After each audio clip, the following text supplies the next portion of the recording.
everybody. It's Allie, and welcome to our Y&R chat. Today is Sunday, May 26th, 2024, the 16-year anniversary of Y&R chat. Can you believe that? It's completely crazy to me. Y&R chat started exactly 16 years ago, back in 2008. Here we are in 2024.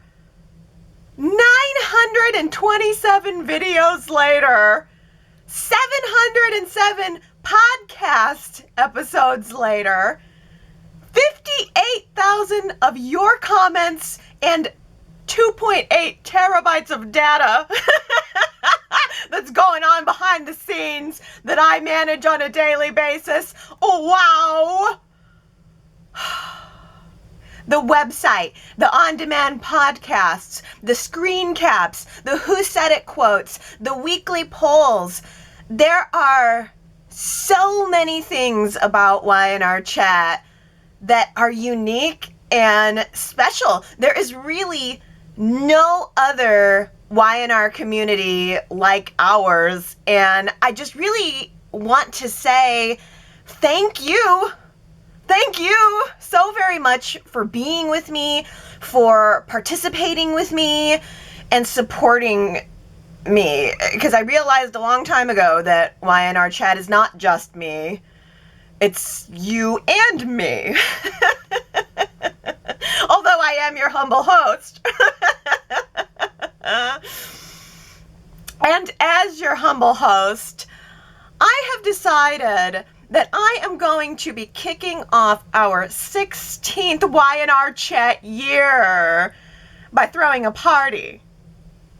A pool party.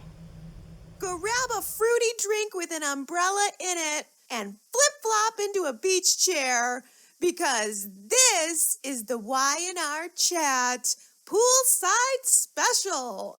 Back then, it was just bikinis all summer long, every day of the week at the pool house. Poolside catfights, poolside crimes, and 2 full frontal nudes. Birthday Suit by Jabot has delivered everything that the name has promised.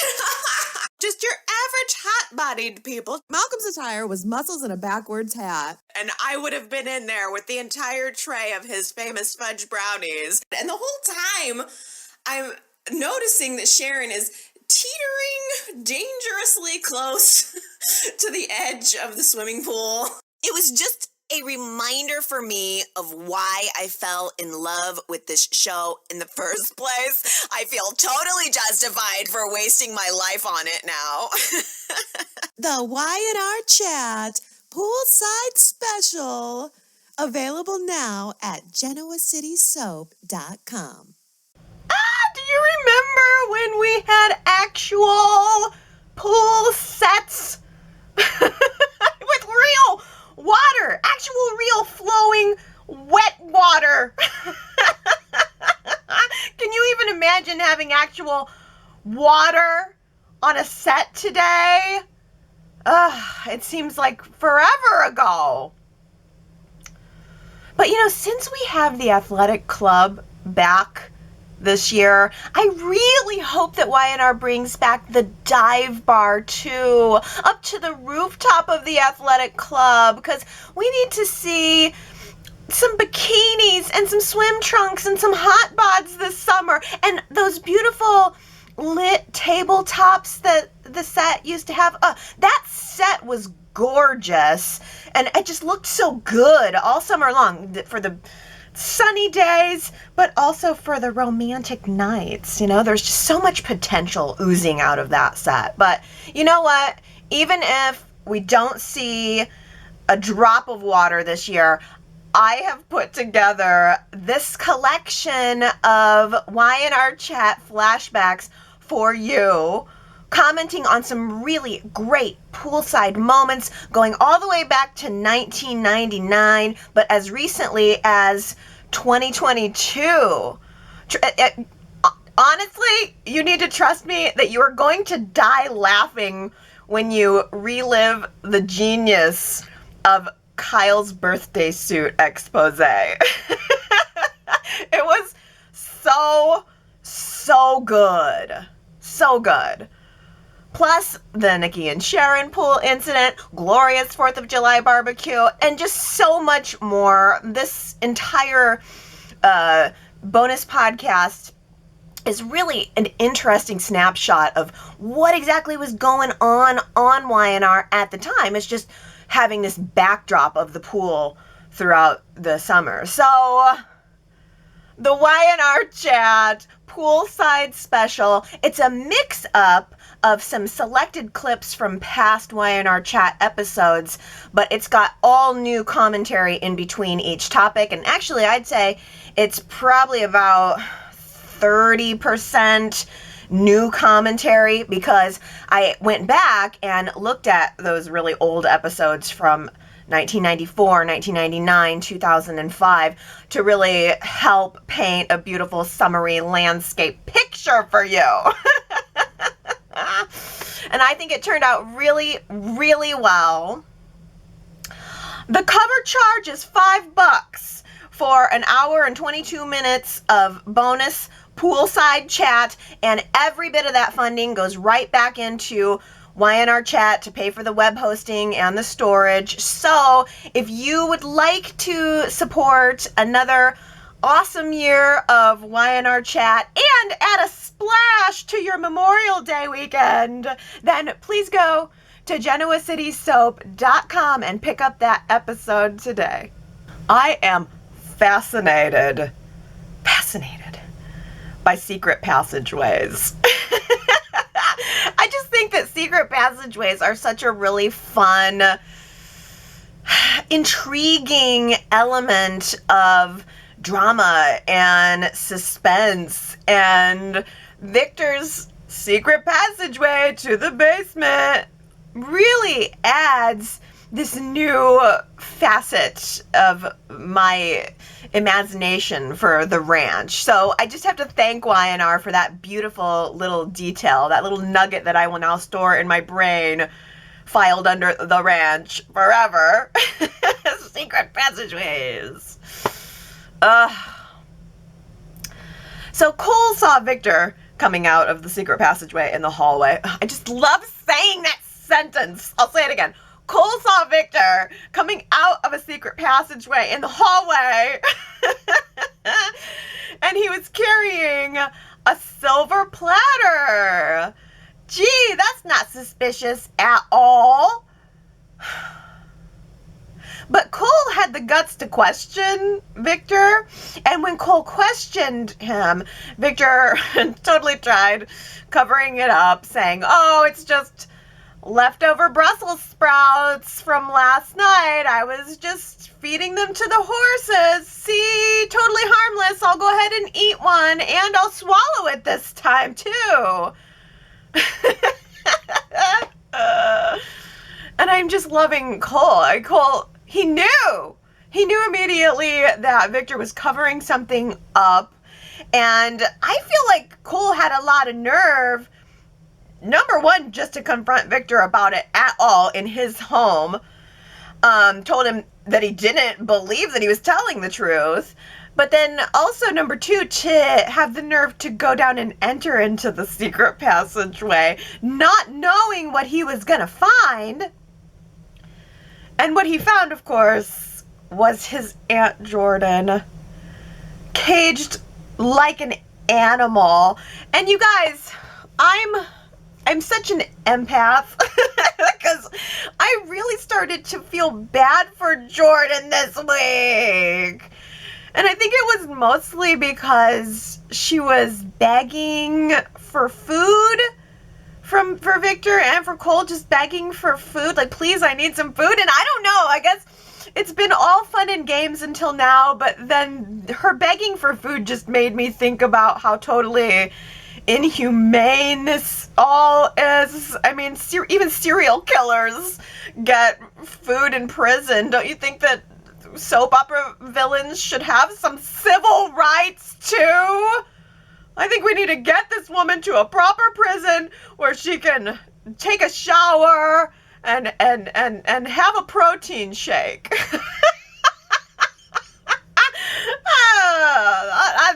Brussels sprouts, Victor likes to say, it's full of fiber, okay, but where's the protein? Us aging ladies need our protein. Get this woman an Ensure. Oh. And so that's what the plan is, I guess.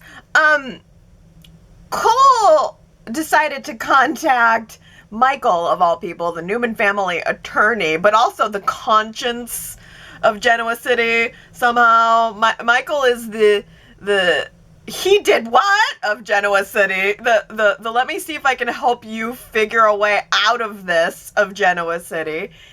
And together, Michael and Cole decide that the only possible way to deal with this is that they're going to have to sneak Jordan off the ranch without Victor knowing, because they know that Victor will never just listen to reason. And they're right. So Michael lures Victor and newly rehabbed Nikki out to a lunch, a so-called lunch with Lauren. And then he makes up an excuse so that he can stay behind to meet with Cole and enter into the basement prison and put this plan into action. Zoo. Jordan called it a zoo. Victor's own, or was it somebody called it Victor's own private zoo this week? And I thought that was also a really great description. Somebody also called it dungeon. It's exactly what it is. Dungeon / private zoo / wine cellar. Oh. But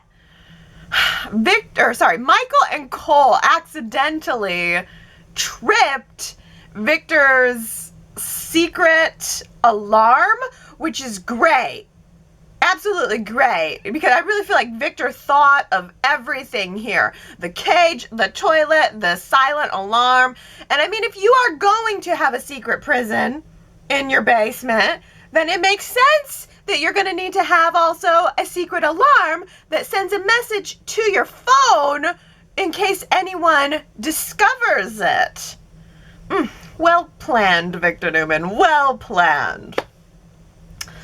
And that's what happened. It totally worked. At the tail end of Friday's episode, Cole and Michael are just about to get Jordan out. I don't know exactly how they were planning to get through the bars, but they were just about to get Jordan out, and Victor showed up. And great screen moment. Cole and Michael are just looking at each other like, oh, we just got busted. Man. So good. So good. And I have to say, of all of the people who could have been the one to discover Jordan in the basement, I'm really glad that it's Cole. And taking Michael along for the ride is also just the cherry on top of the ridiculousness. But mostly, I feel very intrigued by Cole's character this week. I think that giving him the opportunity to discover this really gave us a chance to see the character, really see the character. It gave him those great moments of shock. And I mean, really, since Cole's been back in town, he's been more of a supporting character, but now this week he is in the foreground and he may be the one needing some support because Victor is gonna eat those two guys alive like they're a couple of Brussels sprouts. I cannot believe that the Abbotts did not forewarn Alan that he was sitting in Dina's death chair. I don't know about you, but I find that very rude, and if it was me and I was sitting in a chair that someone had died in, I would want to know. That chair will just never be anything else. It'll never be anything but Dina's death chair. And they just let him sit there, blah, blah, blahing about Ashley's condition. All the while, like, he could have been picking up some curse juju or something. That chair could be cursed for all we know. Things aren't going so well at the Abbott house. I think it's due to the chair. The curse of the chair. It actually, no, you never know. It could be a good curse. It doesn't have to be a bad curse. It could be like a teardrop of love curse. Does Ashley have a piece of the teardrop of love? I think she does.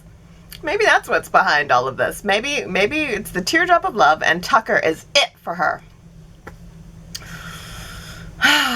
So, while Nate and Audra were eating ice cream in the park, Tucker was having drinks with she-devil Ashley, and she was just slinking and sliding around him, trying to seduce him, trying to lure him, but not trying to kill him. I don't know, I feel kind of unfulfilled on this, because I feel like I was promised an attempted murder, and I've been expecting it, and I'm not getting it. But Ashley looked great. I mean, I will say that. She was working that gorgeous black dress with her back muscles and her perfect hair and all of those hatefully seductive looks. It was a real love-hate kind of situation between them. Well, okay, so backing up, Ashley saw that Tucker was devastated by the fact that Audra dumped him. And so Ashley lured him downstairs into the empty jazz lounge, mentioned that it was closed, and I thought, oh, here we go. We're going to get our attempted murder of Tucker. And Southern Belle Ashley was inside Ashley's head. We could hear her saying, are you going to try to kill him now? I was very excited. I don't know about you. And it's not that I wish any harm on Tucker. I just wish entertainment upon myself, and I was just waiting for the fun to begin. But nothing really happened with that. Even when Tucker rejected she-devil Ashley's advances, the very most that she did was walk away. She was getting ready to leave, and when she did that, she collapsed. Tucker caught her, and she suddenly became authentic Ashley again. And he could see that. And he was so tender with her. And he really wanted to, I think, try to leap on this opportunity to actually get through to the real Ashley. And so he insisted on taking her home to be with her family. And Alan also was at the Abbott house. And I don't know why Jack had to be so crusty about Tucker bringing Ashley home. A simple thank you would have been nice. Just thank you and goodbye is all Jack had to say, because Tucker didn't do anything to her. And Alan even told Jack and Tracy that whatever is going on with Ashley likely doesn't have anything to do with Tucker and is more likely due to some kind of trauma that she experienced in Paris that maybe now she doesn't remember. And now Alan is suggesting taking Ashley back to Paris with him to retrace her steps. So, like, I don't totally understand. Is she going to maybe remember that car accident that she was in? Is that the underlying trauma? Or is there some other kind of new incident that we have yet to discover? I am really happy for Nate finally getting a girlfriend again. Because everyone knows dating someone on the rebound always works out so well. I mean, when you literally have to kick the old boyfriend out of her room while she's standing there with her arms crossed telling you to do it, yeah, that's a totally healthy place to start out a new relationship. I'm sure she's not using you to make him jealous or anything. You know, I'm not mad at it, to be honest with you. I think it's natural. Audra broke up with Tucker, and she wants him to see her dating around. It feels kind of good to twist the knife when it comes to romance that hasn't worked out. So I'm for it. I'm for Audra going ahead and twisting the knife. Go ahead, twist the knife, Audra. Why not?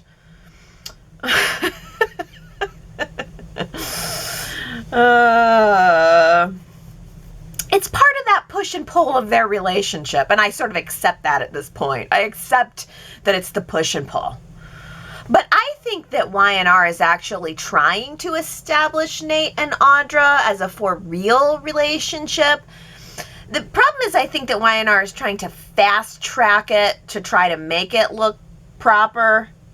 Because Nate and Audra really haven't had very much to do with each other. It's been little check-ins here and there, but it's mostly been her blowing him off. And now, suddenly, they were together all week. They had dinner, and then breakfast, and then they were making plans to have lunch, too. And then, the ice cream in the park. And God, I loved watching Nate eat that vanilla ice cream. That was the freaking moment of the week for me. Nate smashing those luscious lips together, smacking them smooth and creamy. And let me tell you, when he got that little bit of ice cream on his lip, I completely fell for it. Because I go, I literally leaned into my screen, Nate, you got a little bit of ice cream on your lip. Let me help you out with that, baby. And then, whatever, Y&R totally tricked me, because then Audra went in to wipe it off. I was getting ready to get there and get it. And then Audra went in and wiped it off. Whatever. I'll tell you right now, I don't believe that Audra eats ice cream. I don't believe it. That's not an ice cream eating body that she's got on her. I love Audra. I actually love Audra. And I love Nate. And I feel like I should be loving Audra and Nate together. And maybe I could. But I wish it felt a little more organic. No? And there's just something about it that seems like it's a rush and a rebound. And a rush and a rebound I just don't think is going to blossom into any kind of beautiful romance tree. But I'll tell you what. The fact that Lily is against it might just turn me around. Because Lily's sourpuss face seeing Nate and Audra together in the park and then telling Nate not to be late for their meeting. Whatever, Lily. You're not his mother, okay? He's allowed to have a life outside of the office, okay? Just because you're not having any sex right now doesn't mean that Nate shouldn't try to. I support it. I mean, I do. The real kind of shocking part is that Devon doesn't seem to mind. Devon doesn't seem to be suspicious of Nate. Lily is all suspicious of Nate and Audra all of a sudden, and Devon is defending him. I guess it's just because Nate has been loyal for about 2 whole months now, and Devon needs Nate on his side. So Devon is just let Nate try to get some if he needs to. Devon's got bigger fish to fry and bigger balloons to pop. That was so fun. The balloon pop moment was so fun. It was just very surprising. Devon versus the balloon. Oh my gosh. So, okay, if you didn't see it, Billy sends a sarcastic bouquet of flowers to Lily and Devon to the office, congratulating them for what they almost pulled off, trying to have him booted out of the company. And Billy, I guess, must have really sprung for the deluxe flower arrangement, because it even had a little balloon attached to the vase. And Devon grabbed that balloon in one hand and a pair of scissors in the other hand, and pop, commercial break. That felt like old times. That felt like an old commercial break cliffhangery kind of moment. I know it's a silly little stupid little thing, but that was exciting to me. The balloon popped to commercial break, and then I was just like, ooh, can't wait to come back and see what we're gonna find. It hooked me. It was a very small thing that delighted me so. I screen capped it. It was funny. You can go and see it if you want. Yeah. I also thought it was a little interesting to see Devon having coffee with Jack this week, because Devon and Jack really don't have all that much to do with each other, but Jack certainly does have this very deep affection for Neil's son, and Jack actually encouraged Devon to try to make some peace with Billy's involvement at Chancellor Winters, because that's what Neil would want. Jack says that's what Neil would want. Neil would want his children to be happy and productive. And you know what? That's all that Jill wants for her son too. Just wait until Jack finds out how deep this whole feud between Diane and Kyle has become. Early this week, Diane is waiting at the athletic club for a client to show up for a business meeting, and totally unknown to her, Kyle is at home on the phone closing the deal for her behind her back. Oh, no. Only in a family business.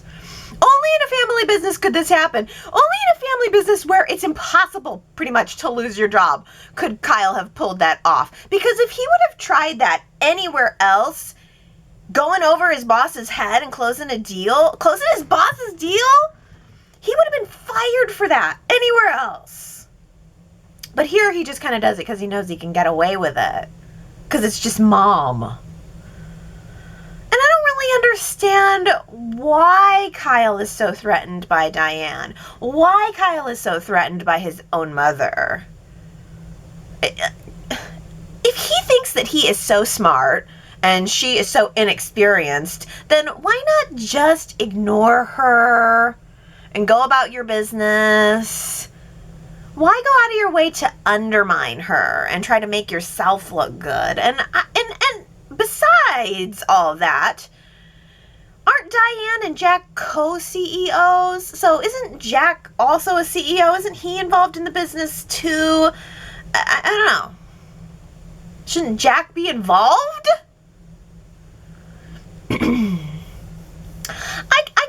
Here's what I can't understand. I can understand Kyle's perspective in that, all right, Diane does not have the same type of business experience that he has. And Diane most likely would not have been hired for that job if she wasn't married to Jack. But she is. And Kyle's the one who recommended her for the job in the first place. I don't know. I think Kyle's the one that needs the nanny. He's acting like a child, so I think Kyle's the one that needs the nanny. So So maybe Diane should hire a nanny for him. Wouldn't that be a really funny counter move from her? You know, she's so mad at him right now. Wouldn't that be funny if she went and like hired a nanny for him because he's acting like a child? I think that would be a really bold move coming from Diane. Well, hey, Kyle's working on getting Claire to be Harrison's nanny, and he was successful this week. I'm sure that, if Claire becomes Harrison's nanny, which is what it's looking like, then I'm sure that Claire could do a double time and maybe make Kyle a PB&J sandwich while she's at it. She could be both Harrison and Kyle's nannies.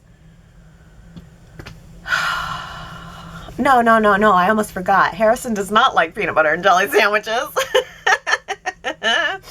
There will be no PB&Js for Master Harrison. Jordan had to learn that lesson the hard way. Oh.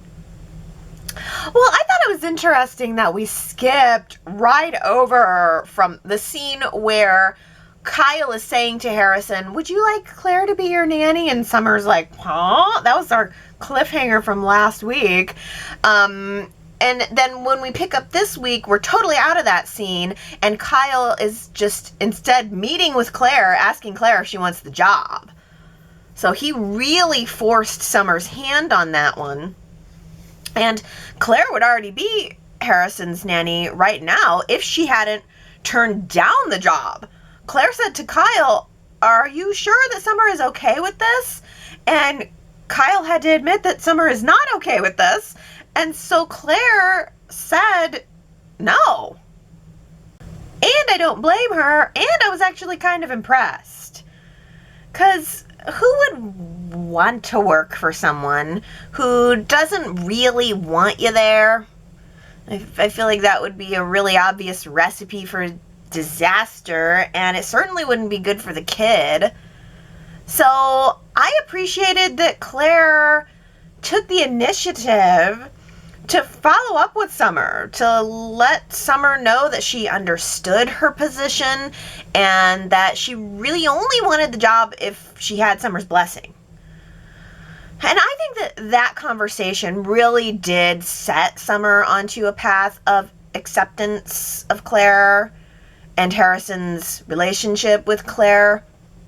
But it was also maybe a little something that Nick said. Because on Friday, Summer was having lunch with Nick and Phyllis, and she was complaining about Claire, saying, I wish I could just make her disappear. And I totally got that, and I understood that moment. But then Nick really stepped out on a limb, and he said something really, really smart, really, really intuitive, and really, really effective, so it turns out. He said, I love you, Summer. I understand your position, but I think that you are projecting your feelings about Jordan onto Claire. Jordan is the villain here, but Jordan's not around to take your wrath. So Claire is the next closest thing. Wow. Way to go, Nick. That was really, really smart. And if we're to believe that Claire is completely healed from her mental illness, completely healed of her own traumas, which I think is what we're supposed to believe at this point, and all right, I'm going to go with the story. If we're supposed to believe that Claire's legit and she's totally fine and all of that's true, then I think that what Nick said to Summer is also true, and that seemed to resonate with Summer. And so when Summer then saw Claire and Kyle and Harrison in the park after their awesome green screen roller coaster ride, suddenly Summer changed her position and she agreed to set up a time to talk with Claire about becoming Harrison's nanny. And it seems that Summer is realizing that being with Claire gives Harrison some peace from his trauma. Yeah, so boom. And Claire seemed very happy, and Harrison seemed very happy, and I almost kind of wish that Claire would have said, no. After all that, I almost kind of wish Claire would have said, sorry, too late, I'm booked. I've decided I'm going to pursue my master's degree in early childhood education now. I'm not going to have time to be babysitting because I'm going to be too busy studying and attending the Genoa City University off screen using the expedited program like Sharon did with her psychology degree. I need to taste my success, said Audra last week. She was certainly tasting that ice cream. Audra was able to taste her own success and also ice cream this week. Congratulations, Marianne, Justin, wonderful Wendy, Daisy, Henry, Tanya, Brittany, Tony, Ron, Dolores, and Kamna. Congratulations, you guys. Why don't you tell me if you know who said this? Kids worry about their parents, too. Who said it? Kids worry about their parents, too. If you think you know, you should go to yrchat.com to leave your guess.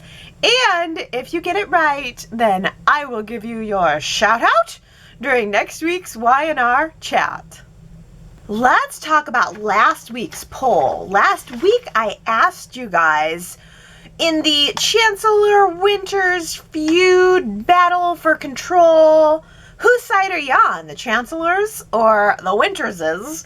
And 59% of you were rooting for the Chancellors. So Billy and Jill, that's kind of surprising. 41% voted Winters. I voted Winters, and I probably just because, I don't know, there's more of them. I feel more connected to anybody in the Winters family than I do just Jill and Billy. Maybe if Chance was in there more often, it would have swung me over to the Chancellors. I guess there just wasn't enough compelling going on the Chancellor side to make me want to vote for them.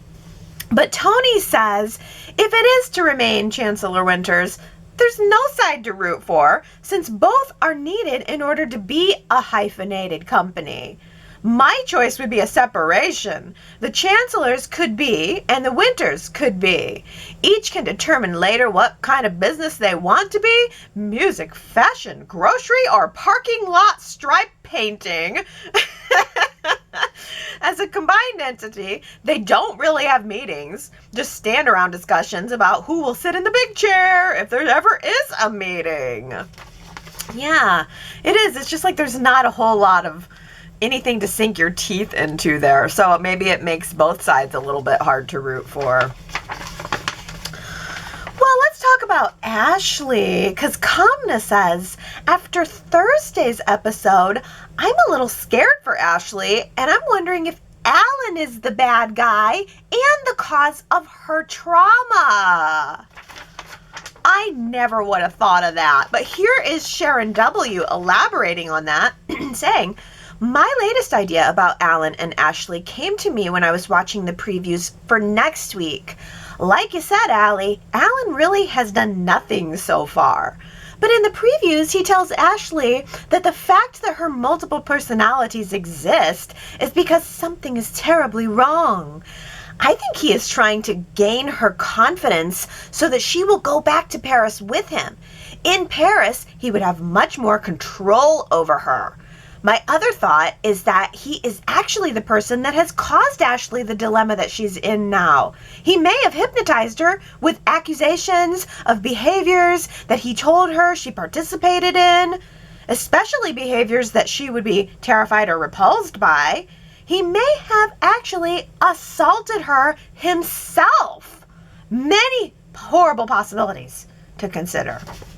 Wow, so you guys are thinking that maybe Alan is the cause of the trauma, and he's trying to get her to go back to Paris with him to isolate her from her family and continue to abuse and control her. Yikes. I guess I really like this idea, Comna and Sharon W. I think this would be a very good twist because the viewers got their eye on Alan as waiting for him to be the source of helping Ashley. If they then flip it and turn Alan into the source of her trouble and make him the villain, I think that's going to be really entertaining to watch.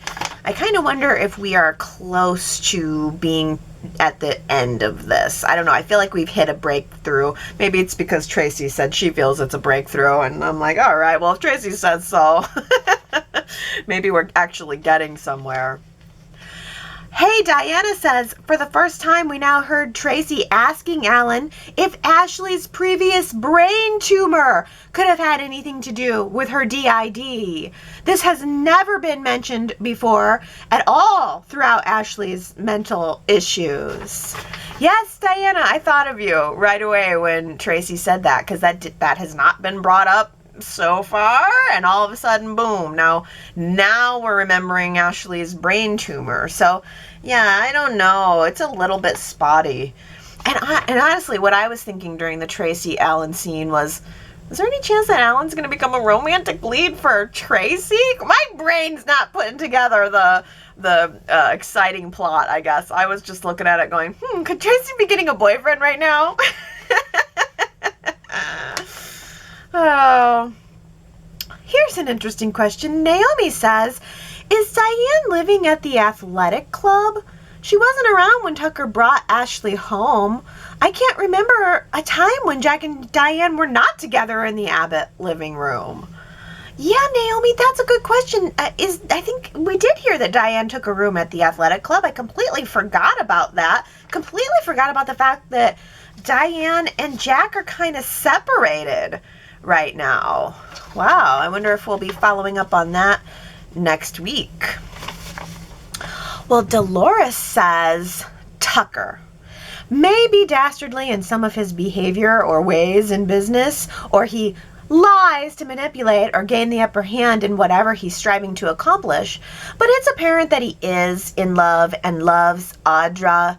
He is a broken man and truly lost now, realizing that he's incomplete without her. In my opinion, I don't think that Audra is totally finished with Tucker, but the game is on her to let him know that she is not to be second. She is his family too, understand him clearly, loving him in spite of his flaws and all, yet must be considered equally in his life when others, like his son, who continues to reject him. Well, Tucker, Devon has you begging, pleading, and jumping through hoops just for an ounce of his acceptance and love, and now you are double Dutch jumping to get the woman you love back. As Sally told you to get your act together. I may be seeing this all wrong, but that's just my opinion and thoughts. No, Dolores, I agree. I think you're right. I love what you said about Tucker jumping just to get an ounce of affection from Devon. And then all of a sudden he realized that kind of messed him up with Audra, and he's having to double dutch to get her back. Yeah, I think you're right that Audra is not done with Tucker. I don't feel their relationship is done. This is foreplay for them. This is how they are. But Tucker did get that phone call at the very end of Friday's show, and it sounds like he was saying, she did what, or what, board meeting, what? So I think he is starting to catch on to the fact that Audra is got a plan for him, and I think it's going to be interesting to see them fight over it a little bit, because inherent in their relationship and inherent in any fighting they do is also this deep love between them. And I'm on board with it. I like it. But then there's also Nate, and it is also interesting to see Nate get a chance to go on a date. Henry says, Nate, my man, in a Denzel Washington and Neil Winters voice. Nate, my man. Yes. Oh my gosh. I can hear it. I love that, Henry. I'm hearing Neil saying it. And I guess you're right. It is kind of Denzel too, right? Oh, but here is the essentially greatest comment of all time, and it comes from Sue W., who says, "So, viewers may soon find out if Nate is much of a cyclist." I have to admit, it took me a minute to get it. I had to go, did I miss something? I mean, I really thought I was tuned into everything Nate said, and I don't remember him saying anything about a bicycle. And then I said, oh, wait a minute, Audra is the bicycle. Audra is the town bicycle, and we're about to find out if Nate is a cyclist. Sue W., can I bow to you? I would like to get on my knees and bow down to the genius of that comment. And I would also like to just thank you for giving me that delightful, delightful laugh and amount of joy. You have made me joyous today. Thank you. Oh, Connie says, pretty is as pretty does. Audra was just beginning to have some credibility with me, and now she's diminishing herself. That's interesting, yeah, because who was it that called her the town bicycle? Ashley did, right? And yeah, she was starting to kind of deal with Tucker. She was in with Tucker. She was accepting where the relationship was, and she was kind of standing up for her reasoning for not wanting to be married, and she was starting to make sense, you know. And then now she kind of turns and does this 180, and she's wanting revenge on him, and now she's with Nate and clearly dangling the relationship with Nate in front of Tucker. And yeah, I think that's a valid point. Heather says Audra needs to buy a new company. She should run it alone and make it totally new and edgy and fun. And how about all women? Bring on Sally and Chloe and hire Tara when she gets released. Shake Genoa City up. Yes, and Daisy says, I'd love to see Audra and Sally team up in some kind of business venture. I think they'd be really good together. They wouldn't have to depend on anyone else. They could build their own empire. Early investors could be Tara Locke and Theo Vanderway. I think lots of new storylines could emerge from something like this. Wow, that's crazy, Daisy and Heather. You both had the same idea. But I really love the idea of if Audra has the money and the business experience, that she starts her own company, rounds up some other women to have something edgy and fun. That does a product. Can we have a business that has a product or something, please? Something tangible. And then maybe get bring in some investors from the outside, like Tara and Theo. Ooh, so good. Well, let's switch gears a little bit here. Because Gary says it's kind of interesting that soap character Cole did not go rogue with the discovery of his Aunt Jordan, but sensibly called a lawyer instead. That's Cole. Cole, who escaped the crazy, literally out of his mind Howard genetics. Yeah, you know what? That response was so Cole. I didn't ever think of it that way. Cole could have gone rogue. He could have done something on his own, but he called a lawyer. So good. Diana says, I love the sense of humor that Michael's character brings to the show. He is so lovable and funny. His attitude when Cole brought Michael down to the dungeon was priceless. I can't wait to hear what he has to say to Victor. He's such a great actor who adds so much to the show when he is on. Still one of my favorite characters on the show since his first appearance. I loved him as a bad guy, and I still love him now. I hope he stays on for many years to come. Oh, Diana. You and me.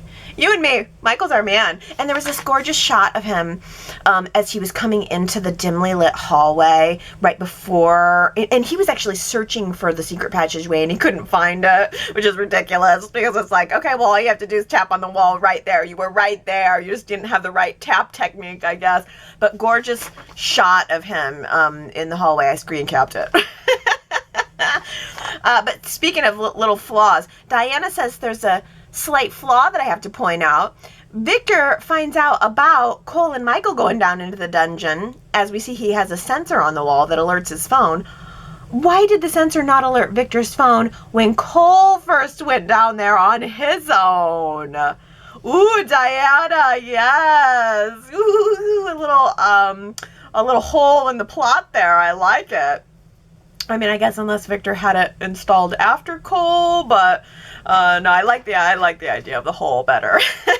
Sometimes a plot hole is more entertaining than a well-formed plot. Oh, Gary says, Nikki arrives today from lightning rehab. Out of the pit and into the fire. Yes. Yes, Gary. So Nikki's looking wonderful, beautiful, fresh, smiley, great hair, great face, feeling good, giving reassurances, not afraid to admit her time in rehab, even not afraid to admit it to someone who might want to use it against her, such as Phyllis. But the question is, how will Nikki be affected when she finds out that Jordan is still alive? Because Nikki was saying, you know, I just feel so much better knowing that Jordan's out of our lives. I can put that behind me and she's ready to move forward. Well, what happens when she finds out that forward isn't quite as forward as she had hoped? Good question. Oh, speaking of questions, so last week I asked for anyone, to give me a really good reason why I should support Adam and Chelsea and their actions when it comes to Connor, just looking for any kind of alternate perspective on the Connor situation. And Kamna has delivered. Thank you, Kamna. Let's read what you have to say. And again, I really have to appreciate this, Kamna, because it's hard to like shift one's brain to see something in a way that they're just not programmed to. We all only have our own life experiences, and we only kind of viewing things through our own lens. And I think this is one of the wonderful things about Why in Our Chat, is that we have multiple lenses through which to view it. So Kamna's lens says, Allie, in response to your question and request on last week's Why in Our Chat, offering a different perspective. Number one, I'll say I'm not a parent, and my reaction to the story in the beginning was also the what kind of place is Connor in outrage. I also thought that Adam's reaction seemed the most natural as a parent, and I'm glad that Chelsea has stopped acting like Adam needs to be handled and admitted her own fears. But number two, in the last couple of weeks, I've come to believe that this story is being written from a very informed place, and that might be why it is so gut-wrenching for all of us. I've had a couple of friends who had teens with behavioral and mental health issues that were so severe that they had to put their kids in those wilderness programs and schools. Very similar, the parents don't have much contact with their kid. So a facility like the one Connor is at doesn't seem so far-fetched. Mental illness is so prevalent now, especially with teens. Y&R may be doing us a service with this story, and we may need to be patient. With filming timelines, I'm actually wondering if Connor will be back in Genoa City in a couple of months so that the actor can shoot over the summer. And the entire story so far has been building up to that. We're seeing what the parents are going through first, and then the focus will shift more to Connor. Oh, Kamna, yeah. So, and that's interesting too, like that wilderness schools or programs where you send your child to, a camp for rehabilitation maybe are not as uncommon as it seems. I guess maybe I'm not aware of them, and so in that way, maybe Y&R is raising awareness.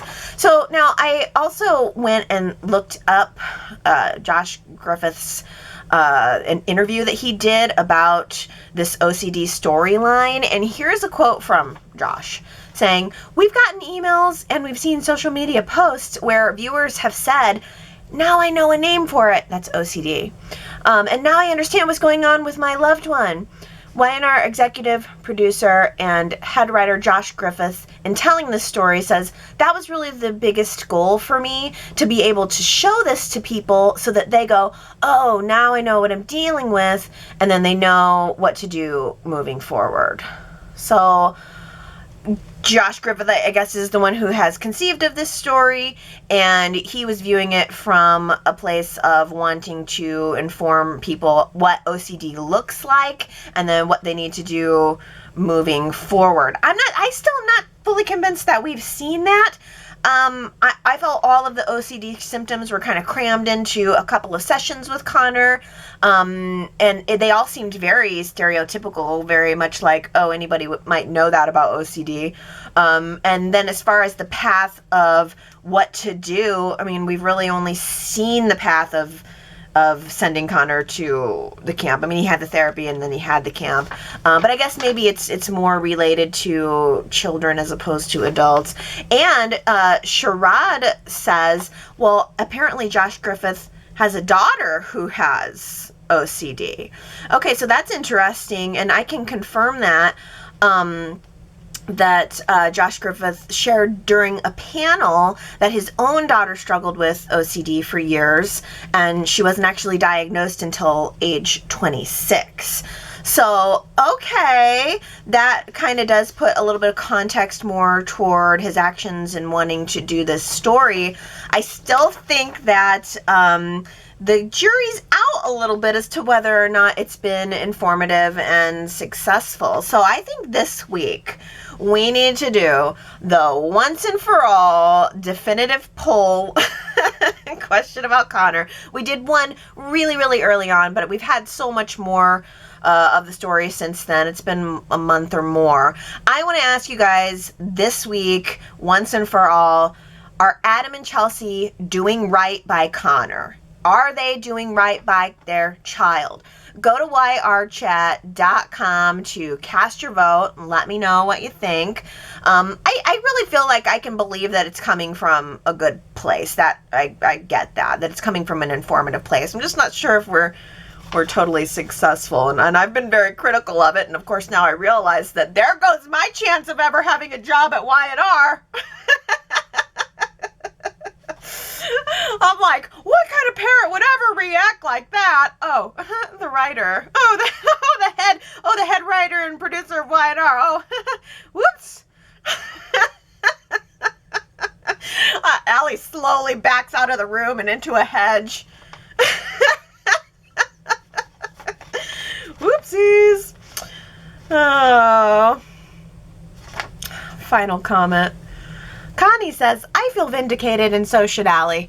In a previous daily chat regarding Claire and the lack of screen time and the believability of the magical bond between Claire and Harrison, I replied that she needed to seek professional training and classes to be qualified to be Harrison's nanny, and ta-da! Today she announces she's seeking a degree in education. Allie is right. I think the writers are impacted by our chats. Yikes, because if Y&R is listening to Y&R chat, then I'm definitely in trouble over this Connor storyline. They must be hating me. I'm never going to get my all expenses paid set tour now. 16 years of Y&R chat, and that's my greatest hope of achievement. I would just really like an all expense paid set tour. I don't need to meet anyone. Got no interest in meeting any of the actors, anyone associated with the show. I just want to be let alone on the set.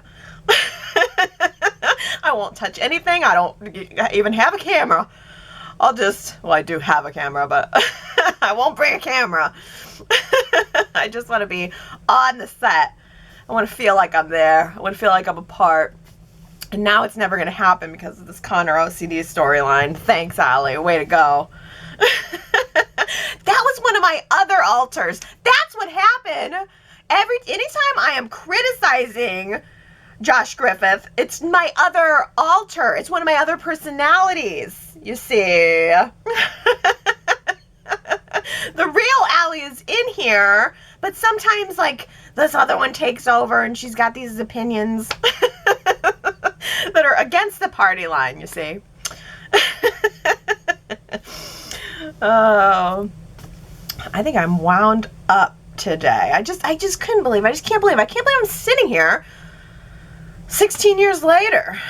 I don't remember doing the first Y&R chat. I don't exactly. I remember the sensation of thinking it was strange to talk about Y&R out loud for the first time, because the very first Y&R chat, that would have been the first time that I really ever talked out loud about it. I had a friend that I watched the show with early on, but that seemed very different, and many years had gone by, and so the only thing I remember about 16 years ago today would have been the sensation of feeling that it was weird to be saying it out loud. The thoughts that were happening in my head about the show, that I was actually saying them out loud, and everything else after that is a little bit of a blur. It's strange to look back at the old YNR chats.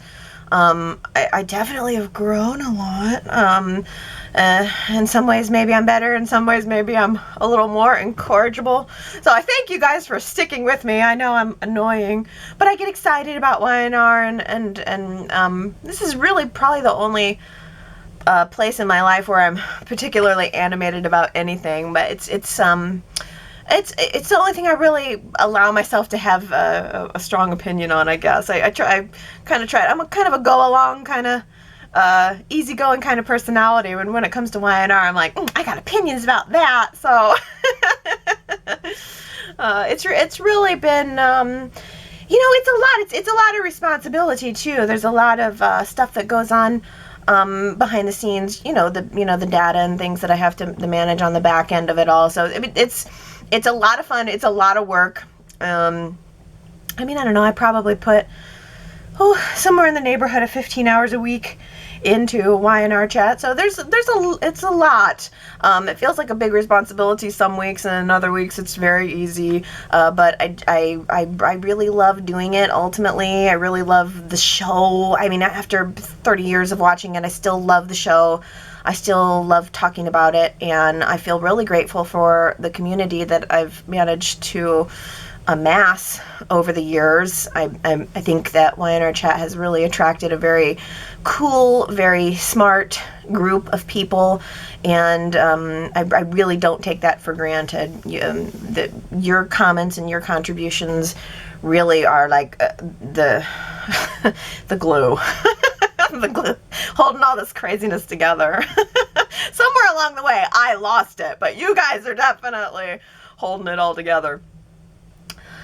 This year I'm definitely planning on making some more of those flashback podcasts, like the Poolside special, which is really, really exciting. It's thrilling, actually, to go back and to realize, I guess 16 years later, I'm realizing that I have this library of 16 years worth of YNR chat content, and YNR itself doesn't do a lot of flashbacks, anymore. We had a lot during the COVID period, but they don't do a ton with their back catalog, and so it's like, well, why shouldn't I then? I've got documentation of the past 16 years of YNR, and so I think it's fun to put together some clips around some themes.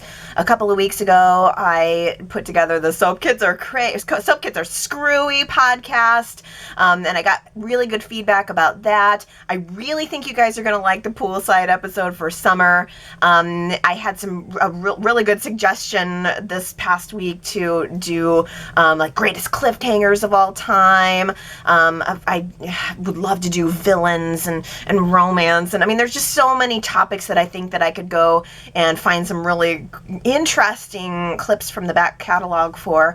And all of that, of course, to continue to support YNR chat and the massive amount of web hosting and storage that it takes to run it all. So you have that to look forward to if you're interested, and by all means, if you're not, no big deal. You're always welcome to just come on back and listen to this on Sunday. Go to the website, leave your comments, anything that you want to get off your chest.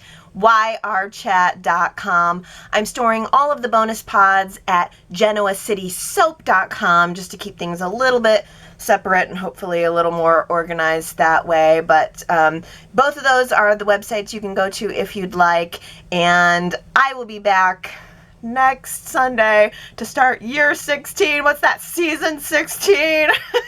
YNR chat. I feel like I don't know. It feels great, really. I feel very empowered and very energized just by that knowledge. It feels like a cool accomplishment, and I'm really excited about it, and I'm excited to continue on, everyone. I love you. Thank you again for being with me, and I will see you again next Sunday.